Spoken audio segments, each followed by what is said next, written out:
I found it wedged behind a stack of old textbooks, an unmarked VHS tape, dusty, warped slightly at the edges. I should have thrown it away. I should have known better. But something made me slide it into the old combo player anyway. The screen blinked, crackled, then settled into a grainy image of a high school auditorium. My name is Maya Ellison, and that video reminded me why I've spent most of my life trying to be seen by a family that never once looked in the right direction. First place in the Colorado State Science Fair goes to Maya Ellison. The voice echoed from a scratchy microphone. 16-year-old me appeared on screen, clutching a trifold board titled Revolutionary Cancer Detection Using Non-Invasive RNA Scans. I walked toward the stage, hands trembling with pride. But just as I stepped into the frame, the camera jerked sideways. "There's Chloe!" my mom's voice chirped off screen, breathless with excitement. The lens zoomed in on my younger sister, backstage, in full cheer uniform, practicing toe touches. "Look at her form, Hal. She's going to crush it tomorrow." And just like that, my one moment, became background noise. The video jumped again, this time to Chloe's cheerleading finals. The camera never wavered. Every flip, every megawatt smile, every cheer call, it was all there. When her team won second place, my parents screamed like it was the Olympics. "That's my girl!" Dad's voice cracked. "Our little star!" In the corner of the screen, barely visible for 2 seconds, sat a trophy. My trophy, forgotten on a cafeteria table right behind them. I paused the tape. My thumb hovered over the eject button, but I didn't press it. Instead, I stared at the static, trying to remember the last time I felt anything about that night other than numb. That moment had changed everything. Not because I wasn't good enough, but because it was the first time I knew they'd never notice, no matter how good I was. A vibration jolted me back. Text from Mom. Family dinner tonight. Important news about Chloe. Don't be late. Of course it was about Chloe. It was always about Chloe. I closed my laptop, unopened email still sitting there. An offer from Frontier Biosolutions, one of the top biotech firms on the West Coast. I hadn't dared read it. I already knew that if I told them at dinner, they'd just smile politely, then pivot the conversation back to Chloe's big day. When I stepped outside, Mr. Hal Bernstein was watering his geraniums like he did every afternoon. He took one look at my face and turned off the spout. "Found something you wish you hadn't?" he asked, eyes soft with the kind of clarity only old age brings. "Just some old home videos," I replied, forcing a smile. "Nothing important." He raised an eyebrow. "The ones where the camera always seemed to follow Chloe?" I stopped mid-step. "You remember that?" "Hard to forget," he muttered. "They filmed every cartwheel she did. Meanwhile, you were winning scholarships. Competitions. Real stuff. Never did seem right to me." For a second, his words hit harder than the video itself, maybe because it was the first time anyone had actually acknowledged what I'd felt all these years. That I wasn't imagining it. That I hadn't been dramatic. That I really had been invisible. "I have to go," I said, holding up my keys. "Apparently Chloe has news." Mr. Bernstein gave a small nod. "Maybe it's time you gave them some news of your own." I looked back at the house, the memory of that science fair trophy burned into my chest like an old bruise. "Maybe it is," I said quietly, then got into my car and drove toward another dinner I wasn't invited to be the star of. The Ellison house hadn't changed much since I moved out 6 years ago. Same pristine lawn, same wreath on the front door no matter the season. As I stepped inside, the scent of lemon cleaner and roast chicken hit me like a wave of déjà vu. Mom stood in the dining room arranging roses in a vase. Pink and white, of course, to match Chloe's aesthetic. "Maya," she called without looking up, "can you believe your sister's getting married?" I hadn't said a word yet. Before I could reply, the front door flew open and in swept Chloe, gleaming, glowing, effortlessly magnetic like always. She held out her left hand as if choreographed. I'm engaged, she shrieked. A massive diamond sparkled so brightly it nearly blinded me. Trailing behind her, with that familiar confident grin, was Ryan Caldwell, her boyfriend of 8 months. Former college baseball player, current luxury car salesman, and full-time charmer. His eyes landed on me with a practiced smile. We're thinking June, Chloe said, spinning slightly so her hair fanned out. A garden wedding, just like you always wanted, Mom. Mom dabbed at her eyes with a cloth napkin. Oh, Chloe, sweetheart, it'll be magical. I took a sip of wine, letting it sit on my tongue longer than necessary. All around me, the scene played out like an overproduced Hallmark movie. I was background again. Furniture. Scenery. Then I set the glass down. Actually, I said, voice calm, I have some news too. Ryan pulled out his phone, distracted. Mom already had hers out, scrolling through venue options. Jake's family owns a place in Vermont, she said brightly. Gorgeous gardens, view of the mountains. Maya, you'll need to take time off for the whole month of June, probably. Maid of honor responsibilities. Dad clapped Ryan on the back. Welcome to the family, son. We always knew Chloe would land someone special. My phone buzzed in my pocket. It was from Frontier Biosolutions. Second reminder. Please confirm by Friday, position, start date, June 3rd. I took a breath. About June, I said louder this time. I might not be available. For heads turned, momentarily puzzled. I'm waiting to hear back about a research position, I explained. It's in California, leading a team working on early cancer detection. Mom waved her hand dismissively. Oh, honey, you're not still doing that lab stuff, are you? You're 28 now. Time to start settling down. Like your sister. It's not just lab stuff, I said, voice tightening. It's based on the concept I developed in high school. The science fair project, do you remember? Blank stares. No flicker of recognition. Not even a polite lie. Well, Chloe chirped, speaking of high school, guess who I ran into last week? Tommy Phillips from the football team. He's single now, Maya. Want me to set you up? My chair scraped loudly against the hardwood as I stood. I need some air, I muttered and headed toward the backyard. Out under the porch light, I finally opened the email. Congratulations, Maya. We would be honored to have you lead the team. Please confirm acceptance and start date by end of week. The door creaked behind me. I expected Mom, but it was Ryan. Rough night, he said, leaning against the railing. Shouldn't you be inside planning your perfect June wedding? He laughed, but it sounded different, flat forced.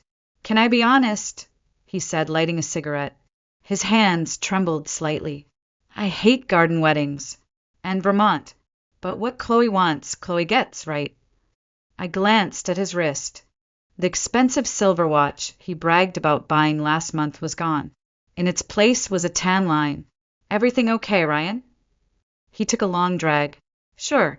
Great. Perfect. Just like this family's supposed to be. Before I could reply, Chloe's voice floated through the window. Ryan, babe, Mom wants to show you more venues. He flicked the cigarette into the yard, smile snapping back into place like a mask. Coming, sweetheart. As he disappeared inside, I stared at my phone screen. My thumb hovered over 2 words.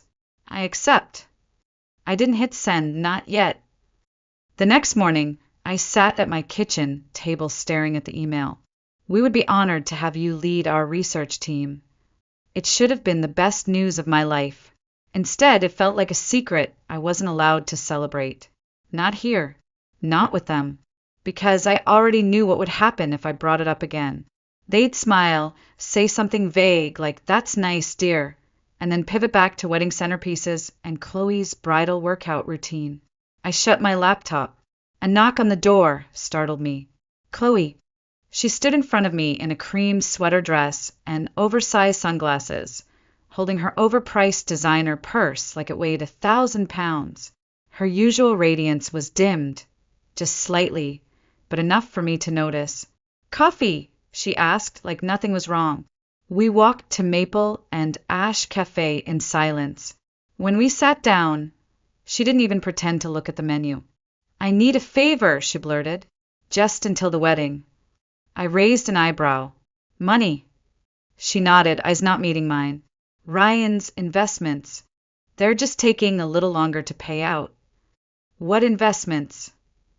She hesitated, then laughed nervously. "It doesn't matter. It's fine. Really. Just a temporary thing." I studied her. The purse she was holding wasn't her usual Saint Laurent. It was a plain canvas tote. Her nails were chipped.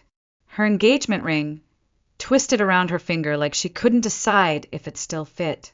"How much?" I asked quietly. She named a figure. It would have drained everything I'd saved for the move to San Diego. My security, my future, my restart. "That's everything I have, Chloe." Her eyes welled. "But you're the successful one, the smart one. You always figure everything out." "Do I?" I leaned forward, trying to keep my voice calm, because from where I'm sitting, I'm just the invisible sister, the one who's supposed to clean up everybody else's mess. She blinked, stunned. Her bottom lip trembled. "You don't understand," she whispered. "Jake! Ryan, he says if we don't pay them back." She cut herself off, clapping a hand over her mouth. But it was too late. My phone buzzed. Unknown number. "Tell your sister time's running out. Ryan knows the consequences." I showed her the message. Her face went pale. "Who are they?" I asked.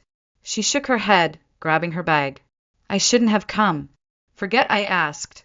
"Chloe," but she was already walking away, head down, shoulders slumped. Something dropped from her tote as she rushed out the door. I reached down to pick it up. A crumpled receipt. Not from a store. A pawn shop ticket. For one designer watch. Ryan's watch. That night, I sat in my car outside my parents' house, watching Ryan's car pull into the driveway. He stumbled slightly as he got out, checking his phone with shaking hands. Through the front window, I saw my parents greeting him with wide smiles, warm hugs, while Chloe hovered behind them like a ghost. My phone buzzed again. "Need your decision about early start date. Position available immediately." I typed, "I'll take the immediate start," then deleted it. Instead, I opened my banking app and stared at the balance. Everything I'd worked for. Everything I'd built alone. It could save Chloe or sink me too. My finger hovered over the transfer button. Ryan's words echoed in my head. "What Chloe wants, Chloe gets." Not this time. This time, I was going to find out exactly what Ryan had done with my sister's money, and when I did, someone was finally going to see me coming. I followed Ryan for 3 days. He wasn't hard to track. He had the predictability of someone who thought no one would ever look twice. The third afternoon, just before dusk, I watched him pull into the parking lot of the Desert Pines Inn, a dingy motel just outside Boulder. The kind of place that smelled like mildew and desperation. I parked 2 rows over and stayed low in my seat. 10 minutes passed. Then a man stepped out of room 6. Thick neck, scar above his brow, the kind of presence that made your spine instinctively stiffen. Ryan approached him with a white envelope, his hands trembling as he passed it over. The man counted the contents, then shook his head. Even from my distance, I saw Ryan's face crumple. Another buzz on my phone. "Mom, this time, wedding prep. Chloe's dress fitting is tomorrow at 10. Don't be late like last time." I was about to respond when I heard shouting. "I'll get the rest." Ryan's voice cracked. "I just need more time." The man's response was too low to catch, but whatever he said made Ryan stumble back like he'd been punched. And that's when I noticed the second car. 2 spaces to my left. Tinted windows, engine still running. In the side mirror, I caught a glimpse of the driver. Aunt Karen. She wasn't looking at me. She was looking at Ryan. Her eyes narrowed, mouth tight. She lifted her phone, tapped quickly, then pulled out of the lot. My phone buzzed. My office. Now. At First Pioneer Bank, Karen didn't bother with pleasantries. She pulled me into her office, locked the door, and dropped a manila folder onto her desk. "Ryan's in debt," she said without hesitation. "Big debt. Loan sharks. The kind who don't send polite payment reminders." I opened the folder. Withdrawal slips, loan applications, bank statements, all of them with Chloe's name, but not her handwriting. "He forged her signature," I breathed. Karen nodded. "And he's been doing it for months. If he defaults, they won't just come after him. They'll come after Chloe. And your parents." "My parents." I blinked. "Co-signers," she said grimly, "on 2 of the biggest loans." Evelyn didn't even realize what she was signing. She thought it was a pre-wedding account transfer. My stomach turned. "They still don't know." Karen looked at me. "Chloe suspects. But your mother?" "Evelyn is too busy orchestrating floral arrangements to notice the house is on fire." Another buzz on my phone, this time from Frontier Biosolutions. "Position must be filled by end of week. Need your final decision." I stared at the message, then thought about Chloe's hollow eyes, her chipped nails, the pawn shop receipt. "I have to tell them," I whispered. Karen shook her head. "They won't believe you. Not without proof they can't ignore." I closed the folder. "Then I'll get it." "You realize what that means, Maya?" she asked softly. "Your job. Your future." "Some things matter more," I said, my voice low but certain, "even if they never see it that way." I stood, folder in hand, resolve solidifying with each step toward the door. The Ellison family was about to get their perfect wedding. But first, they were going to get the truth. 3 days later, I stood in the foyer of my new house. 3 bedrooms, 2 baths, clean slate, just as Mom's SUV pulled into the driveway like a storm cloud. Behind her, Dad stepped out slowly, adjusting his collar. Chloe trailed behind them, quiet, unreadable. And Ryan. Ryan looked too comfortable, like he belonged.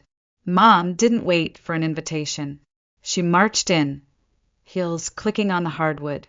"Sweetheart," she began, already smoothing her skirt, "we need to discuss something important." "Nice place," Ryan added, glancing around like a realtor. "Real nice." I didn't sit. Dad stepped forward, clearing his throat. "What your mother means is, with Chloe and Ryan starting their life together, and with their current, temporary financial setback, we thought maybe you could help out," Mom finished brightly.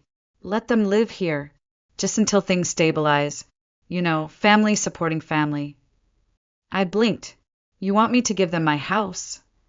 "Not give," Ryan jumped in, smile wide. "We'd pay rent.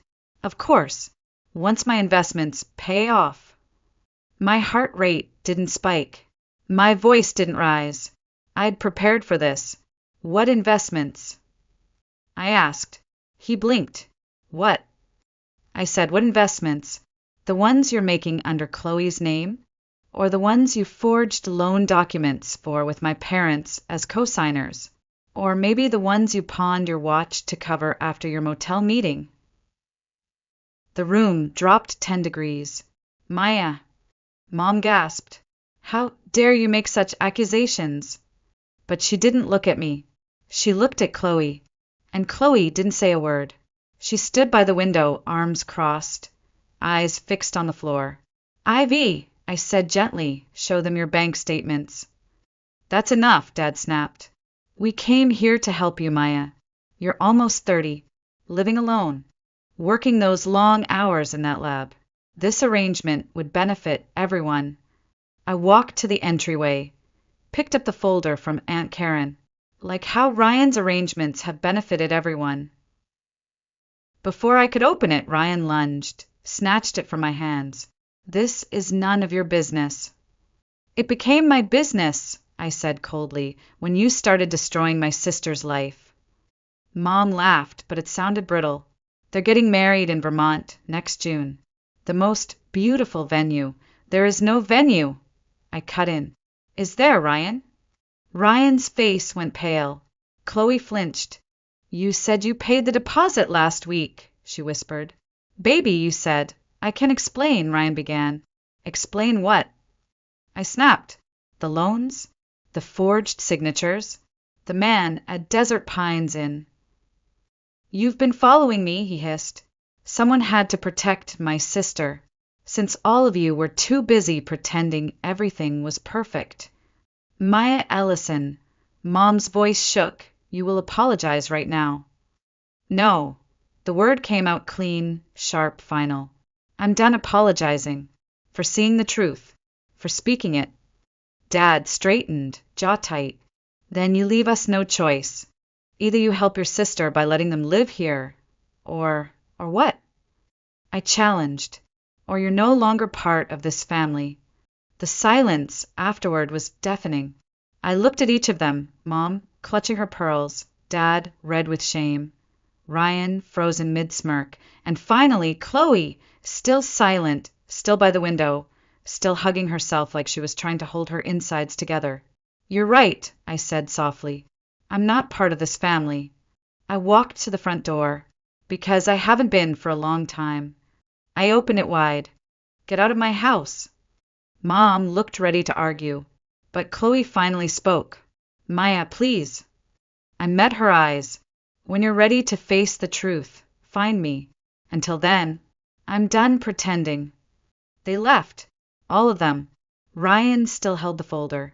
But I wasn't worried. Karen had copies. As their cars pulled away, I looked across the street and saw Mr. Bernstein on his porch, coffee mug in hand. He raised it in a silent salute.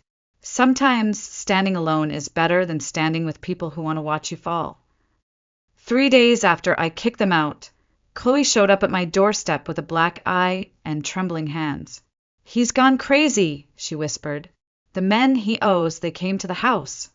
I pulled her inside, just as a dark SUV rolled slowly past my front yard for the third time that day. Chloe flinched at the hum of the engine. Mom and Dad still won't believe me, she said, collapsing onto my couch. They think I'm being dramatic, that I provoked him. Before I could respond, my phone buzzed. Aunt Karen, Jake just cleared out your parents' accounts. All of them. Another message, seconds later. Karen again. Police are involved. It's bad. I showed Chloe the texts. She didn't cry. Something worse happened, she laughed. A dry, hollow sound that made the hair on my arms stand up. You know what Mom said when I told her about the loans. Her voice was eerily calm. She said I should be more understanding, that every husband has his struggles. The doorbell rang. Through the peephole, 2 men in dark suits. Not cops. The posture was wrong. Too still. Too sure. One of them, the one from the motel, called out. Ms. Ellison, we need to speak with you about your brother-in-law's obligations. Chloe grabbed my wrist, fingers digging into my skin. I pulled her toward the back of the house, but headlights flared across my kitchen windows. They had the place surrounded. Another buzz. Mom, how dare you fill Chloe's head with lies? Jake says you're spreading rumors at the bank. We raised you better than this. Chloe's voice dropped to a whisper. There's something else. I turned to her. Jake, he used your name, too, on some of the loans. The room spun. I stumbled back a step, bracing myself against the wall. What? He found your old tax returns in Dad's office. Said you had the best credit score. The knocking turned to pounding. My phone lit up again. Bank alert. Multiple loan payments overdue. Account frozen. Credit alert triggered. Another text from Karen. Police are on their way. But your credit is destroyed. The back door rattled. One of the men peered through the window, his eyes scanning the room like a hawk. The other voice grew sharper. Don't make this difficult. I yanked Chloe toward the basement. There was a tiny window down there, barely big enough, but it led to the side yard. Glass shattered upstairs. Heavy footsteps pounded across my living room. You know what's funny? Chloe whispered as we crouched in the dark. I always thought you were the lucky one. So smart. So independent. I was jealous. We need to, but you were right, she continued, her voice breaking. They never saw you, just like they never really saw me. We were props, not daughters, just perfect reflections in their perfect picture. Footsteps on the basement stairs. A flashlight beam sliced through the dark. My phone buzzed. Dad, fix this. Whatever you've done to hurt Jake's reputation, fix it, or don't bother coming home again. The flashlight stopped on our faces. The man from the motel smiled, but it didn't reach his eyes. Ladies, he said softly, let's discuss your family's debt. I stood up slowly, pushing Chloe behind me. Outside, through the basement window, I saw Mr. Bernstein on his porch. Phone to his ear, eyes locked on my house. Then, faint in the distance, police sirens. The sirens grew louder. The flashlight beam wavered.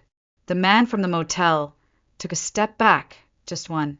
I have proof, I said, voice low but steady.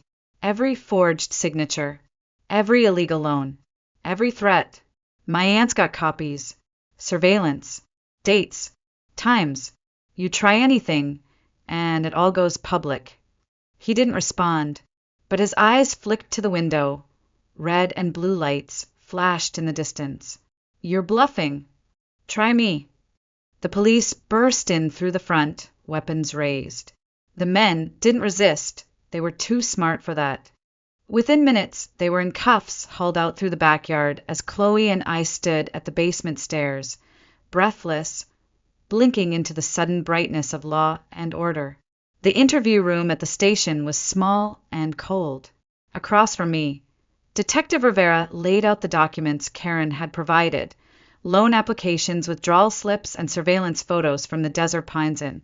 Jake Turner, Ryan, is currently in custody, she said, scanning her notes. He was caught trying to cross into Canada using a false identity. I said nothing, but he claims he's not responsible. Says you orchestrated the whole thing. Forged the signatures. Managed the accounts. Before I could reply, a knock interrupted us. The door opened. Mom and Dad entered, flanked by a lawyer in a too expensive suit. This ends now, Dad snapped. Our daughter is not pressing charges. This is a private family matter. I looked at him, coldly, deliberately. Which daughter, Dad? The one with the black eye, or the one who tried to protect her? Mom stepped forward, makeup perfect, voice trembling. Maya, please, think about what this will do to our family's reputation. From the hallway, another voice cut in. I'll tell you what it did to mine. Chloe stepped inside. She held hospital discharge papers in one hand and a folder in the other. Her hair was tied back. No makeup, just the raw outline of someone who had stopped pretending. She walked to the table and laid down the papers. He forged my signature while I was sleeping, she said, steady but hoarse. Called it investing in our future. She pointed to her face, and when I questioned him, he gave me this. The room went silent. The lawyer cleared his throat. Perhaps we can discuss this privately. No, I said. No more privacy, Chloe added. I reached into my pocket and pulled out a flash drive. This contains audio from the night those men showed up. Ryan's full confession. Threats. The names of every loan officer he lied to. Mom sank into the nearest chair. But he was so charming, she whispered. Chloe's voice cracked. He destroyed my credit. Stole my identity. Then he came for Maya's. Dad opened his mouth, but I cut him off. And what exactly have I done, Dad? Refused to play the part? Worked too hard? Spoken too loud? He fumbled for something.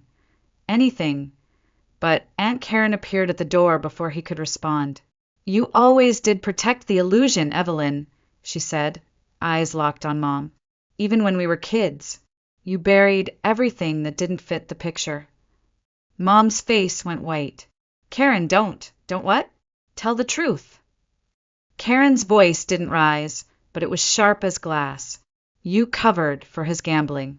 You made me swear never to tell when he lost the house. Detective Rivera leaned forward. Given the evidence, Mr. Turner will be charged with multiple counts of fraud, identity theft, and abuse. The question is, will you finally stand behind your daughters? Or are appearances still more important? Silence. And then, I'll testify, Chloe said quietly, about everything. Dad stared at her like she was a stranger. You'll be disinherited. Good, I said, taking Chloe's hand. We never wanted your money, just your eyes. Mom didn't say anything at first. She just stood there, mascara smudging beneath her eyes, the perfect image finally cracking. Then, finally, she whispered, I didn't want to see. Her voice shook, because if I saw, I'd have to admit I failed. Karen stepped closer, her tone gentler now. You didn't fail by having imperfect daughters, Evelyn. You failed by demanding perfection in the first place. Detective Rivera cleared her throat and gathered the documents. We'll need formal statements from both of you, Ms. Ellison and Ms. Ellison. Chloe gave the smallest of smiles. It's Ms. Ellison again, she said, squeezing my hand. And we're ready. As our parents left with their lawyer, Mom paused at the door. Her voice was soft, almost childlike. Maya, that science project, the one about cancer detection, did you ever finish it? I met her eyes. Yes, it's the basis of my current research. She nodded. Slowly. I'd like to hear about it sometime, if you're willing. It wasn't an apology, but it wasn't denial either. It was something we'd never had before. 6 months later, I found her sitting on the steps of my front porch. A VHS tape rested in her lap, the one from that day, the day the camera turned away from me. I've been watching our old home videos, she said without looking up. Really watching them this time. She turned the tape over in her hands. You were brilliant, Maya, and we missed it, all of it. I sat beside her, leaving space between us, a respectful gap, the kind survivors need. Down the street, Aunt Karen's car pulled up. Chloe stepped out carrying a stack of folders and a bag of groceries. She'd been living with Karen, going to therapy, rebuilding piece by piece. The bruises had faded, but her walk, her posture was different now. Steady, purposeful. She's stronger than I ever was, Mom said softly. She's not stronger, I replied. She's free. We watched as Chloe crossed the street. Mom looked down. Your father and I, we haven't taken a photo together since it all happened. 30 years of holiday cards. And now we can't even look into a camera. Good, I said, then caught myself. I mean, not good, but honest. That's better. She smiled faintly. Honest is new for us. Chloe joined us on the steps and sat on my other side. No one speaks for a moment. Then Chloe said, Jake took a plea deal. 8 years plus restitution. Mom nodded. Your father's liquidating part of his retirement to help repay the loans. It's not much, but keep it, I said. Karen helped contest the fraudulent accounts. My credit's clearing. Mine too, Chloe added, though I think I'll keep using Ellison. I'm not ready to be a Turner again, if ever. Mom reached into her purse and handed us an envelope, yellowed, sealed with brittle tape. I found this in the attic, she said. It's from your grandmother. She wrote it the day before she passed. I unfolded it. Read aloud. I'm sorry I made you hide who you are. Sorry I taught you that appearances matter more than truth. Break the cycle. Love your children for who they are, not who you wish they'd be. Mom's voice was barely audible. I never showed that to Karen. I never lived by it. Maybe now you can. Across the street, Mr. Bernstein waved from his porch.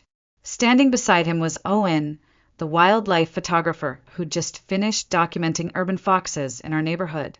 He raised his camera toward me and smiled. You know, Chloe said, watching him, perfect families don't exist. No, I agreed, but real ones might be better. Mom stood, brushing her hands on her jeans.